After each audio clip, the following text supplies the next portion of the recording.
O Brasil debate a reforma da Previdência, com diversos pontos, com muitos deles questionáveis, para o governo alguns justificáveis, para a sociedade, momento de debater, assunto que vai para o Congresso. Para uma oportunidade que você possa entender um pouco mais essa reforma, nós convidamos o advogado Murilo Chaves, especialista no direito previdenciário, para um diálogo com você neste nosso encontro. Advogado, obrigado por nos atender aqui para essa entrevista especial ao Diário de Goiás e à Vinha FM também. Muito obrigado, Thay. Dessa reforma, inicialmente, quais são os primeiros pontos que o senhor gostaria de abordar, considerando que um deles é o mais polêmico, que é o tempo da aposentadoria e a idade para a aposentadoria para homens e mulheres com 65 anos? Então, o projeto de reforma apresentado ontem pelo governo é, como você disse, bem polêmico, tem pontos bem polêmicos, bem questionáveis, só que duas alterações são as principais. O tempo mínimo de contribuição hoje, nos regimes que existem, é de 15 anos. Então, com o tempo mínimo de 15 anos de contribuição, qualquer trabalhador, qualquer contribuinte pode pleitear uma aposentadoria na Previdência Social, desde que obedeçam os requisitos de cada regime hoje, mesmo que essa aposentadoria seja proporcional. Com esse projeto de reforma, se essa reforma for aprovada, esse tempo passará de 15 para 25 anos. Então, são 10 anos de acréscimo no tempo mínimo de contribuição. Só a partir daí que o indivíduo pode pedir a aposentadoria. Isso, caso a reforma seja aprovada, Sim. A partir da reforma, para aqueles novos contribuintes, para quem não tem ainda o direito adquirido, só a partir de 25 anos de contribuição é que ele poderia pleitear a aposentadoria, mesmo que proporcional. E uma outra alteração importante também seria na idade mínima para a aposentadoria. Hoje, na Previdência Social, nos regimes de previdência que nós temos, tanto para servidores públicos quanto para servidores privados, fora os casos especiais, em regra, homens se aposentam com 65 anos de idade e mulheres com 60 anos de idade. E com essas novas regras da reforma, essa idade mínima seria unificada em 65 anos, tanto para homens quanto para mulheres. As mulheres, evidentemente, não gostaram dessa ideia. As mulheres não gostaram dessa ideia, os órgãos sociais também, as entidades sociais, muitas já estão reclamando, e certamente será um tema de muita polêmica e muito debatido ainda no Congresso, porquanto eles falam que mulheres têm jornada dupla, porque trabalham em casa também, além do trabalho fora, do trabalho privado ou em entes públicos, também tem essa jornada dupla pelo trabalho em casa. E por conta disso, é que até hoje se justificou e se justifica essa diferenciação de tempo entre homens e mulheres, de idade mínima para a aposentadoria. Por que fala-se agora que o cidadão precisaria, para aposentar integralmente, contribuir por 49 anos? 49 anos, porque realmente é esse o tempo mínimo de contribuição para a aposentadoria integral. Porque se uma pessoa de 18 anos, por exemplo, começa hoje a contribuir e tiver 25 anos de contribuição, com 25 anos pleitear a aposentadoria proporcional, ela vai se aposentar somente com 50% do benefício e mais 1% ao ano proporcional pleiteado. Se somarmos esses 49 anos, seriam 49%. Então, o cálculo do governo é esse. Com 49 anos de contribuição e atingida a idade mínima de 65 anos, ela conseguiria 51% mais 49%, chegando no integral de 100% de aposentadoria. Então, uma pessoa que de 18 anos hoje começou a contribuir hoje, digamos que a reforma já seja aprovada e estivesse em vigor a partir de hoje. Ela começou a contribuir hoje, 49 anos depois, ou seja, em 2065, ela se aposentaria aos 67 anos de idade. Ou seja, o governo pressiona para que o brasileiro se aposente mais tarde. Essa é a lógica da reforma. Justamente, essa é a lógica. Porque, de todo modo, uma reforma previdenciária, eu acho que ninguém tem dúvida disso, é necessária. É necessário que nós atualizemos essas normas previdenciárias, mas no ano passado, ainda no governo Dilma, nós tivemos uma boa atualização que já prejudicou muito os contribuintes, que era aquela regra 85/95, que de toda forma ela visa, tanto aquela regra visa quanto essa reforma também, o aumento, ela visa o trabalho por mais tempo, tendo em vista o aumento da expectativa de vida e com o aumento da expectativa de vida, o aumento da capacidade produtiva de cada cidadão. Mas, de toda forma, como você disse, o governo quer pressionar para que cada vez nós trabalhemos mais e contribuamos por mais tempo também. Tanto é que nesse projeto de emenda à Constituição, nessa PEC que foi apresentada para a reforma da Previdência, existe lá uma cláusula garantindo a todos os cidadãos, e é um ponto muito controverso, que é bom que fique esclarecido, a todos os cidadãos que quem já tem ou quem tiver até a data de aprovação e de entrada em vigor desse projeto, quando aprovado, as condições para se aposentarem na regra antiga, não precisam se preocupar, porque podem aposentar a qualquer tempo. Digamos que essa proposta seja aprovada no ano que vem, podem se aposentar, por exemplo, em 2018, obedecendo às regras antigas. E o governo faz isso por dois motivos. Por quê? Porque a Constituição Federal já garante esse direito adquirido, não prevê nenhuma alteração nesse sentido. E outro, porque ele não força as pessoas que já podem se aposentar a uma corrida desenfreada da Previdência para se aposentarem logo. Porque muitas delas vão trabalhar por mais 1, 2, 3, 4 anos, vão servir ao serviço público, ao ente privado e contribuir por mais esse tempo, mesmo já podendo aposentar. Ele garante esse direito, que já é constitucional, de maneira expressa na emenda, para que as pessoas não corram até a Previdência para se aposentar e possam trabalhar por mais um tempo aí, se assim quiserem, né? Se assim tiverem interesse. Se o interesse e o propósito da reforma é fazer com que as pessoas se aposentem mais tarde, alguns elementos aí dentro dessa proposta mexem com alguns setores específicos.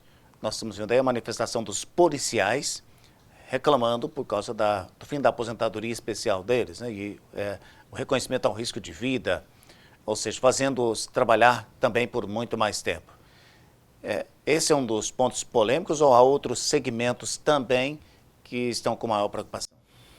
Além das mulheres, dessa igualdade, dessa equiparação de idade mínima para a aposentadoria, existe essa questão das forças de segurança pública, policiais civis, bombeiros militares. Então, todos eles perderiam, de acordo com esse projeto de reforma, essa prioridade em função da atividade de risco que exercem. Então, todos eles já estão pleiteando aí, junto ao Congresso Nacional, uma emenda nesse sentido. Além de mulheres, de policiais militares, de policiais civis, bombeiros militares, os parlamentares que perdem, de acordo com esse projeto, um regime especial de aposentadoria também já fazem um lobby junto ao próprio Congresso Nacional, onde trabalham para que mantenham essa aposentadoria especial. Então, todas as classes que se sentiram preteridas, certamente já estão articulando para que essas emendas sejam apresentadas ao longo da discussão do projeto. Advogado Murilo Chaves, essa reforma atinge também servidores estaduais, como no caso, os servidores da segurança pública, mas estendido também a outros servidores estaduais? Essa reforma ela equipara servidores públicos e servidores privados. Então, ela cria um regime único para esses servidores e os servidores públicos passam a não mais contar com o teto, com a paridade salarial do servidor da ativa quando se aposentar. Então, assim, enquanto o servidor da ativa vai ter ganhos reais de salário, data base, que é o aumento inflacionário real, mais ganho real de salário, os servidores aposentados teriam só um reajuste de acordo com a inflação, que seria mais ou menos o mesmo índice do salário mínimo. E isso, a longo prazo, certamente vai causar uma disparidade entre os salários. Enquanto o da ativo vai receber mais, o servidor público vai receber menos, né? Da aposentado vai receber menos. Além disso, desde 2003, já existe um regime especial de previdência em que alguns servidores públicos ingressam no serviço público sabendo que não se aposentarão com o teto remuneratório do cargo exercido. Então, se aposentarão com o teto da Previdência Social. Então, essa proposta também quer unificar para que todos os servidores que ingressem a partir daí tenham um teto de aposentadoria, não mais recebam o valor correspondente ao cargo exercido. E isso é muito um prejuízo. Polêmico. É um prejuízo e é muito polêmico. Prejuízo não, é ruim, né, para os servidores públicos que estão entrando agora na carreira. Porque, de certa forma, contam, né, com o futuro. Uma garantia do serviço público, né? Recebendo os salários integrais, contam no futuro. Mas quando ele se aposenta, então ele vai ter redução salarial, se tiver um ganho acima do teto da Previdência. O teto, na verdade, esse teto não ficou muito claro no projeto se seria o teto da Previdência Social ou se criariam um teto novo para o serviço público. Mas o fato é que vão sim criar um teto para que o servidor público se aposente. Então, qual a análise que o senhor faz sobre a situação então, de pensionistas, né? Com o caso de a pessoa que tem uma aposentadoria e falece? E aí há uma comparações aí quando há um homem e uma mulher são aposentados, que vai haver um prejuízo. Como é que é isso? Tem uma grande alteração nesse sentido também, nessa proposta. E nós lembramos aqui que isso é uma proposta que ainda vai ser discutida e nós não sabemos se será aprovado dessa forma. De acordo com a proposta agora, não se pode mais acumular benefício previdenciário. Então, eu não poderei ser, por exemplo, um servidor público aposentado e um pensionista. Não terá mais essa possibilidade. Então, digamos que a dona Maria seja casada com o senhor José. Ela aposentada, ele aposentado. Ele morre. Ela, naturalmente, seria pensionista dele, por ser casada. Sim. Ela vai ter que optar ou pela pensão ou pela sua aposentadoria. Pode optar. O que acontece hoje é que recebe os dois? Ela acumula os dois, acumularia os dois benefícios previdenciários. E com essa vedação de acúmulo de benefício previdenciário, essa pessoa vai ter que optar agora por um dos benefícios. Certamente optará pelo maior. Mas também é um prejuízo, porque se os benefícios são mais ou menos equiparados, perde-se a renda familiar. Porque muitas vezes nessa família, por exemplo, não é só a dona Maria e o seu José que sobrevivem com esses salários, com esses benefícios. Existem filhos, às vezes netos que convivem lá, e essa reforma não contempla nenhum dessas variantes.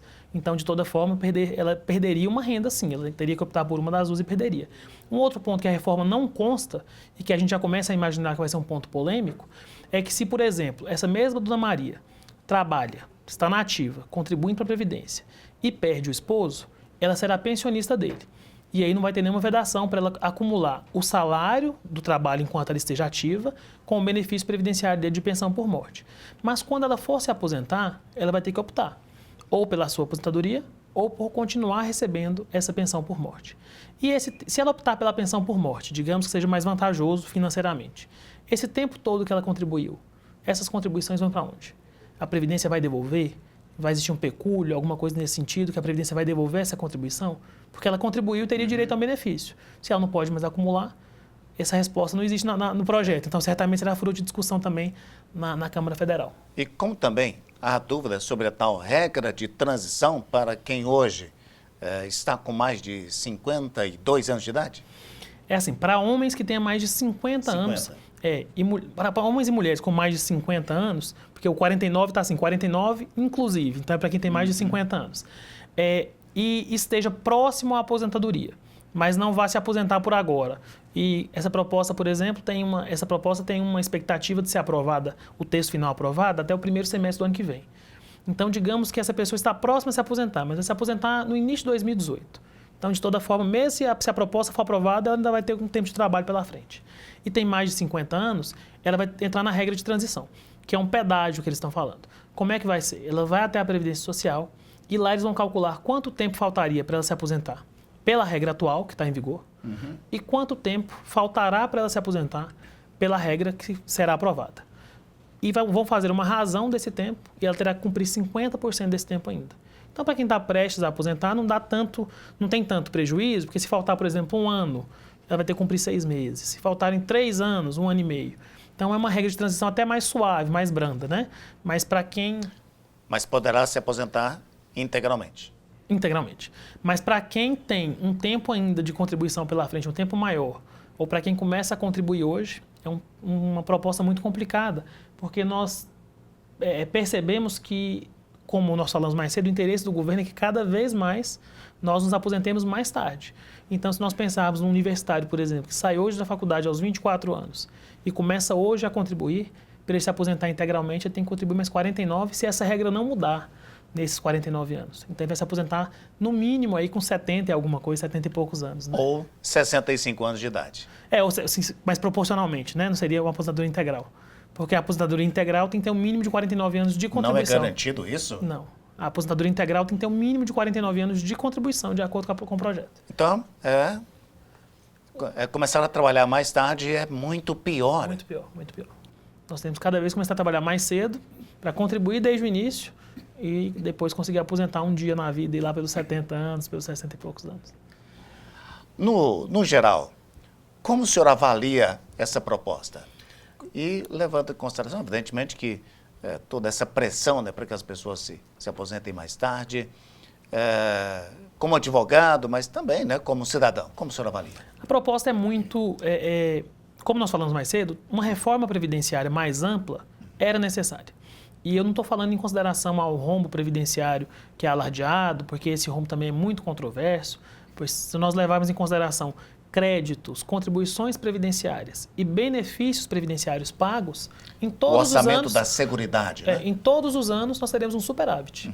Mas o orçamento da Seguridade Mas se nós levarmos em consideração todos os outros desvios de finalidade desse orçamento previdenciário, da Seguridade Social, aí sim nós temos um rombo muito grande. Mas nós não estamos aqui avaliando sobre isso. Mas nós temos argumentações, como da Associação Nacional dos Fiscais de Previdência, né, que tratam esse rombo, na verdade, como uma farsa. A expressão que eles usam é essa. Uma farsa porque é um cálculo oportunista, né, que considera apenas a receita da Previdência, a despesa da Previdência, mas não o orçamento da Seguridade, porque a receita da Seguridade é utilizada para o déficit primário. Justamente. Então, assim, se nós levarmos em consideração isso, uma reforma previdenciária sempre foi necessária, uma reforma mais ampla. Tanto que o governo Dilma aprovou essa medida 8595 por ser uma medida paliativa, com previsão de funcionamento e de efetividade até 2025, para não se desgastar ainda mais com uma reforma previdenciária mais ampla. O governo Temer seria um governo ideal para essa reforma, pois não pode se reeleger, então mais Ele pode se desgastar. Pode se desgastar, mas ele não tem necessidade de não se desgastar, não tem perigo de se desgastar, não tem essa preocupação. Agora, essa reforma penalizou demais, como nós falamos, quem começa a contribuir agora. Esse tempo de 49 anos de contribuição para uma aposentadoria integral é muito alto. Essa idade mínima de 65 anos para homens e mulheres é muito questionável. Nós temos que avaliar isso com muita cautela, é muito questionável. Essa diferenciação de regimes e a exclusão dos militares dessa reforma previdenciária, dos militares, sobretudo das Forças Armadas, por questões trabalhistas, segundo o governo, mas sabemos nós que as questões são políticas, também é muito preocupante e muito temerária, pois esse rombo da Previdência que o governo alardeia, lá consta que 44% da responsabilidade desse rombo são as pensões e os pagamentos dos militares, sobretudo das Forças Armadas. Então, se esses militares são responsáveis, se o pagamento desses benefícios é o responsável por grande parte do rombo, nós teríamos que ter também uma proposta aí, um projeto de reforma aí, para não onerar também o trabalhador que recebe pouco, que vai contribuir por muito tempo. Outro ponto que a gente tem que pensar, uma reforma previdenciária com 12 milhões de desempregados hoje e uma reforma que aumenta tanto o tempo de contribuição para uma aposentadoria integral é também temerário, porque para esse trabalhador ser reinserido no mercado, como é que ele vai começar para poder voltar a contribuir tanto tempo? Alguns analisam que penaliza demais quem ganha menos, quem tem renda menor. Sem dúvida. Agora, pontos positivos. Realmente é necessário se criar um teto para o servidor público. Ou então, é pelo menos necessário que nós comecemos a fiscalizar, e hoje o Brasil inteiro se atenta para isso, esses super salários, que hoje nós conseguimos discutir isso por conta, muito boa parte dessa discussão e desse interesse nosso hoje. Essa reforma da Previdência, que vem sendo falada desde o início do ano passado. Então, os super salários são necessários que nós fiquemos atentos para que ninguém receba mais que o teto constitucional. Essa revisão geral de aposentadoria de servidores públicos é interessante. Essa revisão de benefícios previdenciários, que muitas vezes são fraudados. Muitas vezes a pessoa acumula 2 benefícios, acumula um salário que chega quase ao teto e mais uma pensão por morte que chega quase ao teto e dá um salário de 70 mil reais por mês, 60 e tantos mil reais por mês. O governo realmente não pode pagar sobre isso. Um ponto interessante e louvável da proposta é incluir a aposentadoria de políticos no regime geral. Porque você há de convir comigo, não existe nenhuma justificativa, sob qualquer prisma que a gente analise, que um político tem que ter um regime especial de aposentadoria se ele é um servidor público. Um servidor público eleito pelo povo, com um mandato temporário eleito pelo povo para representá-lo. E falamos de policiais, mas falando dos professores que têm uma aposentadoria especial aos 25 anos de trabalho, isso muda? Os professores voltaram para o regime geral. Mas também é um ponto de muita discussão. E se você me perguntar, eu vou te falar que eu tenho convicção de que isso vai ser muito discutido e vai ser fruto de emenda. Porque o professor, nós temos que reconhecer que o trabalho dele não se restringe à sala de aula. Então, tem um trabalho em casa, tem um trabalho de análise de conteúdo, de preparação de aula, de correção de prova. Eu acho que todos nós conhecemos professores, temos professores na família, sabemos como é que é a rotina dos professores, a remuneração é totalmente inferior ao que seria condizente com a realidade, com a necessidade. Então, esse regime, trazer o professor para o regime geral da Previdência é um grande prejuízo e é uma penalidade muito grande que o governo tenta colocar aí na reforma da Previdência. Advogado Maurício Chaves, obrigado pela entrevista, né, por esse ponto de vista, e ao nosso internauta e também ao nosso ouvinte da Rádio Vinho. Obrigado, até breve. Até mais, Ataí. Obrigado pela oportunidade. Um abraço aos ouvintes e aos internautas.